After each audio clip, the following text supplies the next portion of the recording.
Hi everybody. So today is my next update on my day at D23, and this is day 2 at D23. It's my third day of my trip, and I ended up having a very different day than the previous day, which was just sort of overwhelmed by the animation panel, which was an exhausting but rewarding experience.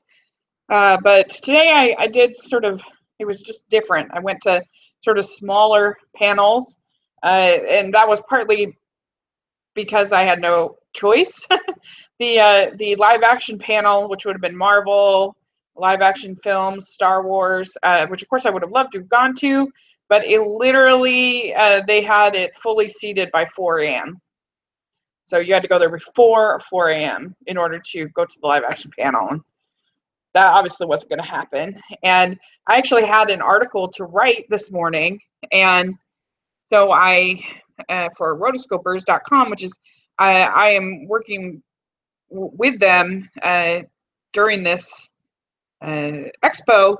And so today I wrote something like 4 different articles on different panels and stuff that I went to. And so I had to do one from last night. And so I didn't get out of here until about 8:45, which I didn't think would be a problem because it was only an hour later than what I had gotten out yesterday. And it was a huge difference from yesterday. There was a line, literally about 6 blocks. My hotel is about 2 blocks from the convention center, and it went out probably another 4 blocks down and around. And it was, I was really stressed out at first because I thought, oh my gosh, how am I going to get through this? And I don't know, somehow, some way, it wasn't quite as bad as it looked. Here, I'll show you a picture. Let's see here. Here we go. So you can see there is the line, the evil line that we had to deal with. But luckily, there were some people in line with me that were pretty nice. They were there on their honeymoon, and they were dressed up, I guess, like the people were at the opening of Epcot, which I thought was a really creative cosplay. I wouldn't have thought of that. And so they were really nice. So at least it made it kind of tolerable. But it was a long line, and it was hot. So I was pretty frustrated when it started. But luckily, it was mostly uphill from there. And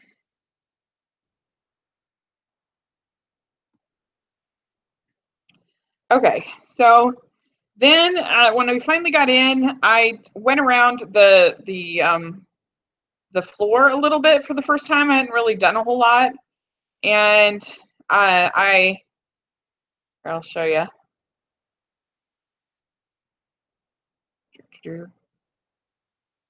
Okay, they had a bunch of fun booths that you could get stuff off of, and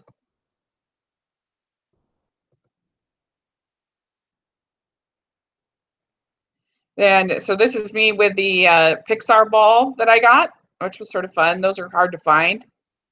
And then one of my Twitter friends, Sebastian, is right there. And there we are on Olaf, with Olaf on the sleigh.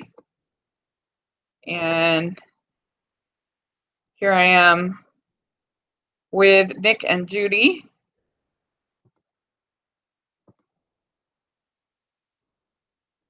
And with Edna Mode. So that was fun. So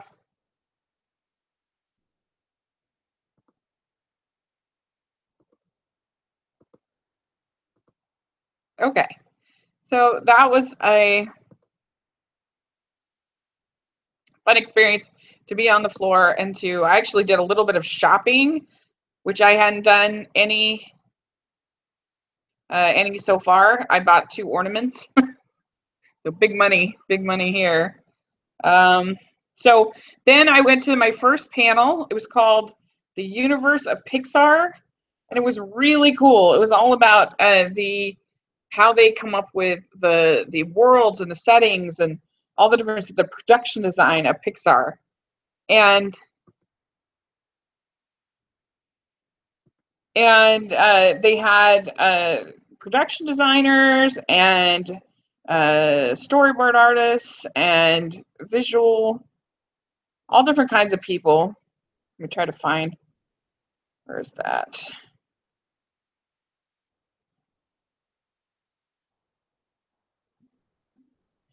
Anyway, it was really, really neat. They talked about how that they start out with an idea and then they build around that idea. And he said, realism is not the goal. Our goal is believability, which I thought was really interesting. And so, like, they went to Paris and they had to look at Paris from the perspective of a rat. And so they were like really close to the ground, kind of looking up on things. And they even had to take pictures of like trash bins and stuff, which I thought was interesting. And so you start out with a broad framework, but then you're being asked to build a world around it. And so you get like a pitch from the director, and so they talked about various different things, how they talked about how the evolution of this island of the dead in Coco, and how it started out as started out more flat, and then they kind of built, and how the different aspects of it was really interesting, and how they were sort of looking at it as they wanted it to be this feeling of this bureaucracy, because it was the Department of Family Reunions. And then they said that they talked about a lot how you have to be prepared to get rid of your ideas, that no idea is sacred, but that they're all sort of important in getting to the final product. And I liked it. Was really interesting. They talked about how you have to kind of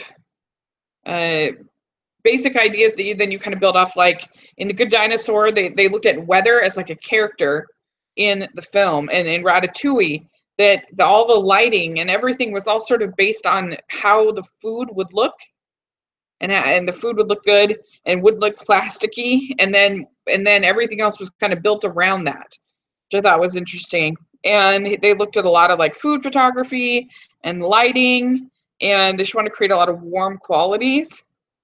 And they talked about in Inside Out how they used a specific color palette for the Riley sections that was sort of desaturized to really make it feel almost like sort of a dream world compared to the life in the brain. And that there was a lot of memories and kind of looking back and everything, and the way it was sort of drawn was really, really cool. And says, we are not here just to illustrate a story. We are here to be part of a story. And it's just like an ever evolving thing. And they talked about last minute changes. I guess in Brave, they added the young Merida section like very last minute. So they had to come up with all that at the last second. For Monsters Incorporated, they had this whole like explosion scene, I guess, at Harryhausen's, and they ended up having to completely eliminate it because of 9/11, which was really interesting. And with Ratatouille, they said that they were trying to downplay the repulsiveness of the rats, but then Brad Bird saw it and he said, "Wait, that's what makes this movie special, is it's from this rat's perspective, and it'll just be like a mini human if it's not from this real outsider's perspective." And I thought that was really cool. And there's just things that you don't even think of will be difficult. They talked about when they in The Incredibles animating the broccoli at the dinner table, that was really hard. I don't know. So that one was awesome. It was so good. I'm really giving you like a small handful of the things they talked about. They talked about Cars 3 and how they used a Technicolor kind of idea, and they'd watch a bunch of old movies. They talked about for all of the movies, all the films, they will watch sort of old movies with like a similar tone and feel from that movie. And so that was interesting. It was great. The next one that I went to was called Walt and Marceline. It was about Walt's family home in Marceline, and this one definitely had like it was called Walt K and Marceline: A Very Big Small Town Story, and it was there was a woman named Kay Malins, and she is the director of the Walt Disney Hometown Museum in Marceline.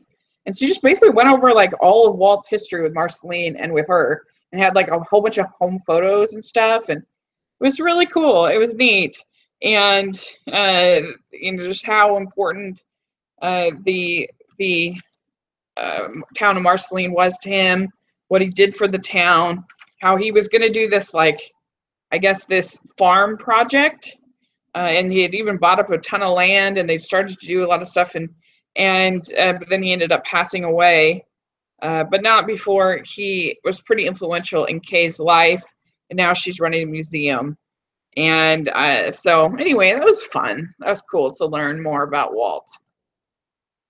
So then the next panel was the Olaf's Frozen Adventure panel. And this was actually way better than I thought it was going to be. I don't know. I was expecting it to be kind of, just another sort of filler, just a pleasant holiday short. But from what we saw and what we learned, I think it's actually going to be really special. I think it's going to be a lot of fun and be sort of a Christmas thing that people will listen to and like for a long time. They had the directors there, and they had the songwriters, Lissa Samsel and Kate Anderson. And Kate Anderson is the sister of Kristen Anderson Lopez from Frozen, which is kind of cool. And I guess they had sort of an audition where they asked all these songwriting teams to come up with one song. And these girls came up with 5, and they presented it. And so there's definitely like a great love for Frozen and for the property that they're bringing to this, and it just seemed very respectful. And we got to see a trailer plus the whole song from That Time of Year, which is a carol that Olaf sings. And then we also got to hear the songwriters singing a hymn or a carol called When We're Together. And that, I guess John Lasseter told them, you need to write the next Silent Night. Pressure. And they came up with this song, and evidently every time he hears it, he tears up. So Lasseter really likes this, but I really liked it too. I thought it was a really solid song. Like, obviously, it was different because they're not like professional singers, but I thought that they did a good job, and I thought it was really a pretty song. So I think it's going to be great when it's sung by Idina Menzel. And Idina said, I guess they said that when she did her recording, that she comes in and she's just kind of modest and unassuming, and then she'd like fill up the room. They just couldn't believe it, how her sound just like filled up the room. All the original cast is coming back. And what I was most excited for is they said that there's going to be, I think 5 songs is what they said, including they have a song for Jonathan Groff. And so Kristoff has a song. Yay! So I'm really excited for that because, Jonathan Groff is on Hamilton. So he's got a great voice, and he really didn't get to sing in the original Frozen. So that's going to be really great. And they also had a clip of of Josh Gad recording for Olaf, and just see how he changes, and he gives them lots to work off of, lots of variety. And so that was really interesting, and to see how he grows through each, like he would say it one way, and then he would like learn something from that way, and then he'd say it again, and then each one would be slightly different and slightly better. And then, so the main theme of the short is going to be about traditions, because both Anna and Elsa were separated, so they didn't have any family traditions. And Olaf obviously is new to the world, and so he's never celebrated any holidays before. So that's sort of the main theme of it, is about traditions and trying to find the right tradition. And so that sounded really sweet and nice. And I like they said that the design choices are going to continue from the previous films. That the Arendelle iconography, which I thought was interesting. He said that in Frozen they had a lot of flower images on the everywhere, and then in Frozen Fever they have sunflowers, and then in this one they have bells and a little goat called the Yule buck that is, I guess, in Scandinavia. So you'll see those throughout. And that was really cool. They also talked about Elsa's new dress that I guess it's meant to be, it's supposed to look like velvet. And I guess that's really hard to animate velvet. But the whole back of the dress is all Christmas tree. This really cool, like, cascading Christmas tree. So I think that's going to be really, really cool. And what else? Yeah, the whole cast is coming back, and it just seemed like a really sweet, solid little short, and I think the music is going to be up to par with that of the Frozen team. So I was very happy with it. The last panel that I went to is the Ducktales panel. And this is the new show. And they had the director, let's see here. They had storyboarder and director, and then they had a bunch of the voice talent that, let's see here. There it is.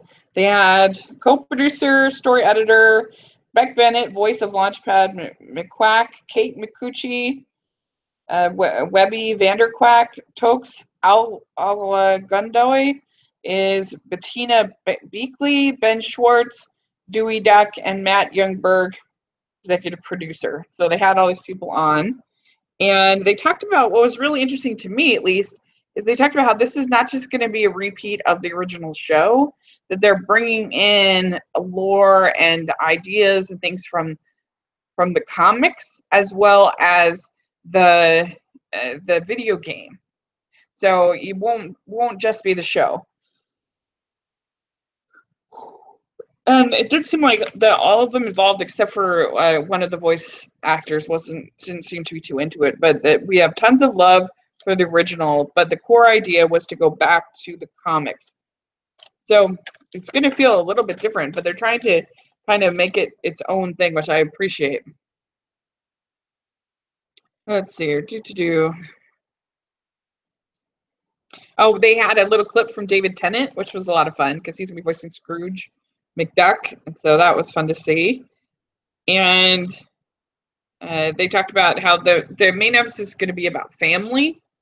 And so, like, Huey, Louie, and Dewey are not going to be just like carbon copies of each other. They're each going to have their own personalities, their own things, and they're sort of going to figure out how to relate to Scrooge, how to be a family, and it's sort of going to have a high adventure feel, kind of like the Goonies or just Lost Ark or whatever it might be. And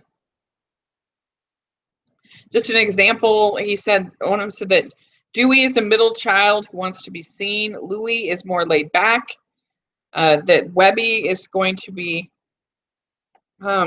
take things to extreme, very excited, strong female character, high energy.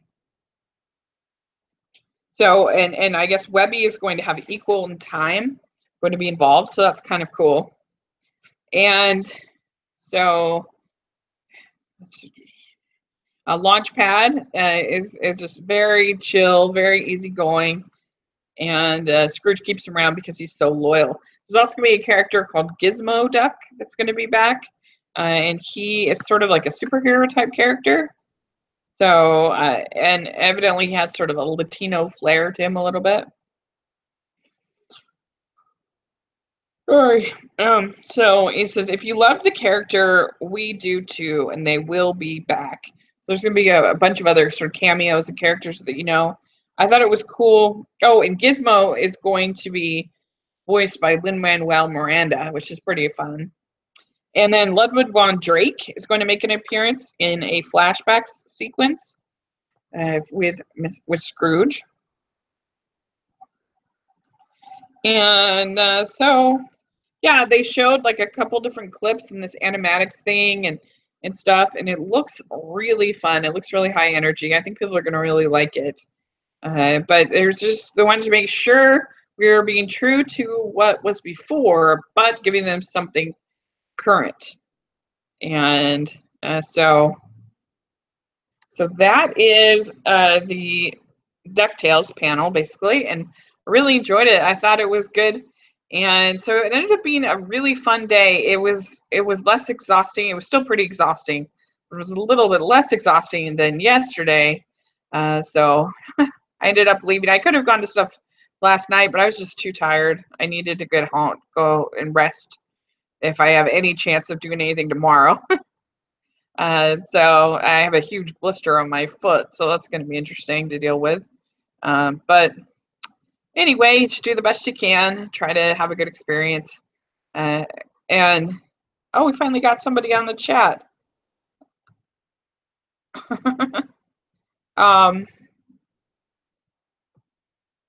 Sleep is overrated. Yeah, I know.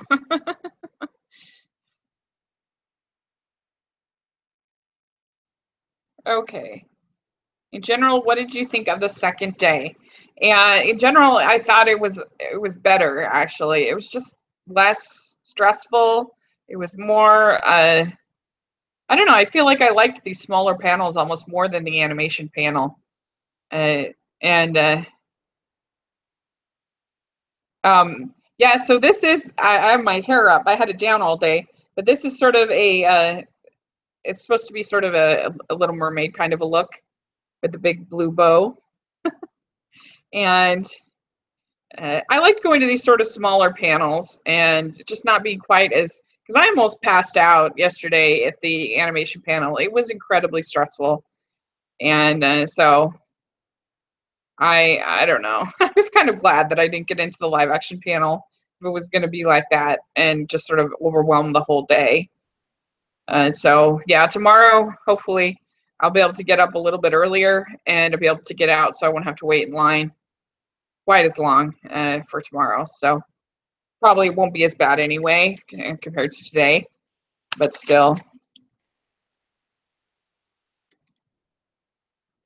Heidi says the live action panel was extremely underwhelming news-wise. Nothing noteworthy other than Aladdin news. Yeah, that's probably fair. It's really just kind of a corporate presentation, really. It's sort of like going to the board meeting of, I mean, I didn't think the animation panel had really any big news except for the suburban family, suburban adventure. See, I know this is not small, but I want to know your opinion on The Last Jedi behind the scenes. Yeah, I mean, it's similar to the Rogue One behind the scenes that we got last year, and it looked fun. I mean, I'm excited. It's kind of cool to see so much of Carrie Fisher in there, and you know, it's interesting. I think they probably had planned to do more about Star Wars, but because of the Han Solo mess, they didn't end up talking about it all that much. It just went right to Last Jedi, and you know, had this behind the scenes. And it's weird because in these big panels, they have all these celebrities come out. Like I guess at the Avengers panel, they had like all of these celebrities come out, but it's strange to me because it's not like the celebrities do anything. They rarely have anything to say, and so I don't understand the appeal. Like I know what those celebrities look like, so I don't understand the appeal. Like at least in the animation panel, like for Frozen, like Josh Gad actually sang a song, you know, but like just having, oh, here's Mark Ruffalo. It's like, yeah, I know who Mark Ruffalo is. I don't understand why that's cool if he's not going to contribute anything. I don't know. It's just a weird thing about these cons. And so the Disney Parks panel won D23, in my opinion. I actually haven't caught up on that yet, but I heard it was really good. I followed 4 news panels overall, and here's how I would rank them. 1 parks, 2 animation, 3 video games, 4 live action. Wow, yeah. I heard that, I mean, everybody was freaking out about the Lion King teaser, but I don't know. I mean, it just is so bizarre to me. I don't understand. Like, I understand appreciating and enjoying these live action remakes, but I don't understand sort of why they make people so emotional, because they're like, I got emotional when I saw the trailer for Force Awakens, but that's because I hadn't seen a Star Wars movie in a long time, and it was going to be something new. I don't understand getting emotional over something that they already have. If you get emotional, then watch what we already have. I don't understand why it would make you emotional to hear something that you already heard. Very weird. So, yeah, some people freak out over seeing celebrities. I don't get it either. Yeah, it's really weird. Like, I don't know. I don't understand that. But anyway, I don't understand. I'm sure it was a cool thing to see, but I don't really understand why people freak out about these live action remakes so much, and people are crying and stuff. I don't get it. But anyway, what else did they talk about? I guess there were some clips of the Nutcracker, and that looked pretty cool. I'm kind of intrigued by that because I almost forgot it. And they had some stuff about the Dumbo, the new Dumbo, and I guess it's going to be actually a pretty original story set around Dumbo. So if it wasn't if it was anybody else but Tim Burton, I'd be more interested. But I don't know. Just the whole project is so bizarre. Yeah, I haven't seen any live action remake that actually made me emotional except Pete's Dragon, because they made it different. Exactly. I don't know. It's just weird. It's like, you're why are you crying at what we already have? It's just weird to me. But anyway, and I guess they had some stuff from Wrinkle in Time, and then that looked pretty good. And I guess the Mary Poppins teaser really impressed a lot of people. So who knows? You know, I'm sure I'll get to see it all, but there was just, I couldn't, since it closed at 4 o'clock. There was no way I was going to be able to get to that. But anyway, I really did enjoy all the panels that I did end up seeing. I really enjoyed the Pixar one. It was really cool, very interesting, and the Ducktales, the Olaf one was a lot better than I expected. Like, I was thinking this was just like kind of even though I love Frozen, I was thinking this was a little bit more of a throwaway, but it's really not. Like, they have gone to a lot of effort on it, and the songs and stuff and everything seemed really good. So I'm excited for it. I really am. And then DuckTales and the Marceline one. And so, yeah, it's pretty good. Pretty exhausting. I'm so tired. And I'm nervous because I got a huge blister that's about that big on my foot. So I'm going to wear my sandals tomorrow, but I hope that doesn't affect my walking ability. But I'll just do the best I can. What else can you do? How was the DuckTales one? The DuckTales one was really good too. Like, I was just really impressed that they aren't just sticking to the show, that they are also bringing in the comics, bringing in the video game, that there's going to be a lot that they're pulling from. Because the show itself, if you watch it without nostalgia, it's extremely repetitive, and it's just sort of the same story over and over and over again. And so I like the fact that they're bringing in comics, because I think that could give some variety and make it a little bit different. What's your opinion on the Tangled series? Are you going to its panel tomorrow?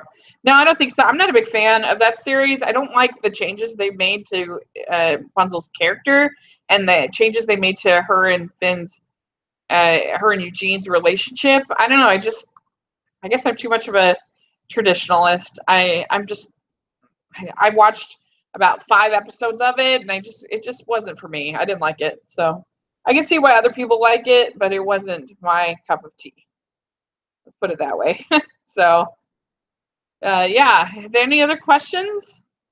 And like I said, the Pixar panel was really good. It was just so interesting how they would like get inspiration from like a loaf of bread or from a cloud that they would see, or just like everything would sort of give them inspiration for different things that they were working on, and how they brought that all in to create these worlds that these characters were living in, and how sometimes they had to abandon those worlds, and they show sort of the transition of it going from one style to the final product, and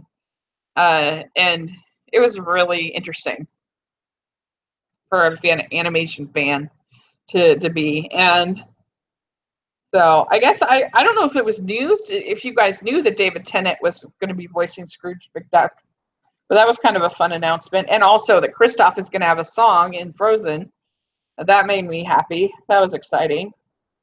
And because Jonathan Groff is super great singer. And yeah. What are you going to, I have not even looked at the schedule tomorrow. I don't know.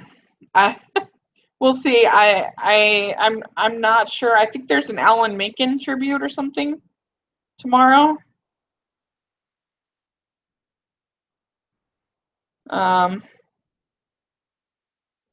Let's see here.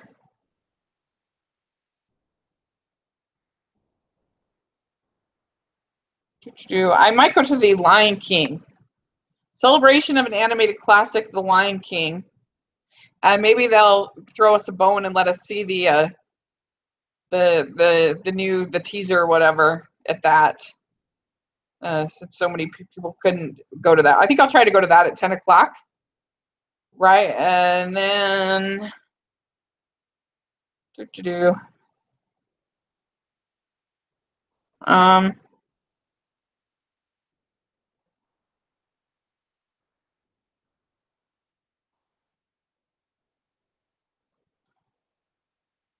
see what else.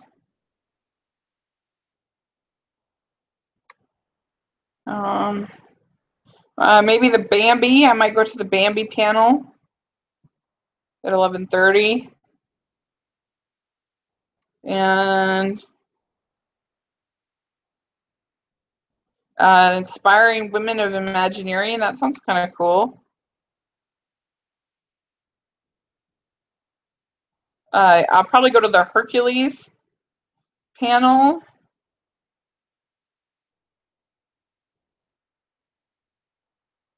And A Whole New World of Alan Menken. That's at 1:30. So I'm definitely going to try to go to that. So that looks really cool.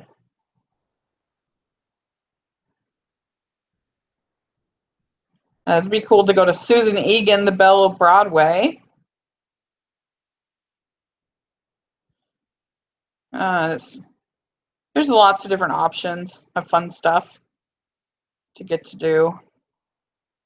Like, I wouldn't have normally gone to the Ducktales one, but I wanted to cover it for rotoscopers, so let's see. Sorry, he says, see, A Whole New World of Alan Menken sounds interesting. Man, D23 sure sounds like a terribly demanding experience. I know, I've made it sound so miserable.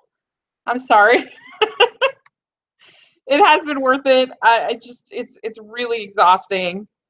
And there's a price to be paid for it. Is a pretty grueling experience. It's definitely, I don't know if it's something I would want to go to again. Like, I'm glad I experienced it once, but there's just such long lines for everything, and it's just, I don't know, it is just kind of exhausting. but it was still fun. Doesn't mean it was bad. I really enjoyed everything I got to hear. And like I said, I think I liked today a little bit better than yesterday. So I don't know. I guess I'll take that for what you will. But I didn't mean to make it sound horrible. Sorry. Just tired. But you know, I'm not my feet. I get a lot of feet pain with stuff. So anyway, that's some of the stuff going on tomorrow. You have any other questions? But thank you so much for those questions, and I hope you enjoyed at least hearing what but you know, I did articles. If you look on rotoscopers.com, then you can read my little updates on all of the panels that I went to. So like Rumpelstiltskin says, magic comes with a price. That is very true. Very, very true. All right. Well, I think I'm going to sign out. Thanks so much for joining me on this, and we will talk tomorrow. And talk to you later. Bye.